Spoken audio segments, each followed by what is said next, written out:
Hi all, Tuesday மார்னிங்க்கு வந்துட்டு காளான் soup and chutney எல்லாம் இருந்துச்சு. ஸோ தோசை மட்டும் சுட்டுக்கலான்ட்டு அதை சுட்டு சாப்பிட்டாச்சு. சாப்பிட்டதுக்கப்புறம் கொஞ்சம் பாத்திரம் இருந்துச்சு, அதை மட்டும் அப்படியே விலைக்கு கழுவி போட்டிருந்தேன்.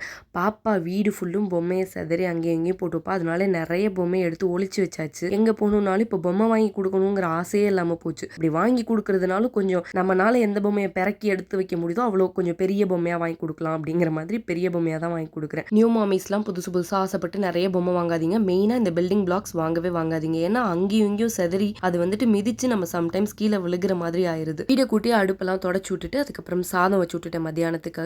மிஷின் ஓடி முடிச்சு துணி எல்லாம் இருந்துச்சு, அதெல்லாம் காய போடலான்ட்டு மாடி கிளம்புனா எப்படிதான் பாப்பா கண்டுபிடிச்சாலும் தெரியல, அவளும் என் கூடவே வந்துட்டா. கொஞ்ச நேரம் பாப்பா விளையாட விட்டுட்டு நானும் உட்காந்துட்டு இருந்தேன். கிளைமேட் கொஞ்சம் நல்லா இருந்ததுனால உட்கார மாதிரி இருந்துச்சு, இல்லைன்னா ஊம வெயிலா போட்டு மண்டையை பொழந்துருது. மாடியில வெத்தலை கொடி செம்மையா படர்ந்து இருந்துச்சு, பார்க்கவே ரொம்ப அழகா இருந்துச்சு. எல்லாம் முடிச்சுட்டு ஈவினிங்கா பெரியம்மா வீட்டுக்கு போயிருந்தேன். மச்சியோட பாப்பா செம்ம விளையாட்டு. இதோட கடை சாத்திக்கிறேன். நாளைக்கு பார்க்கலாம். டாடா.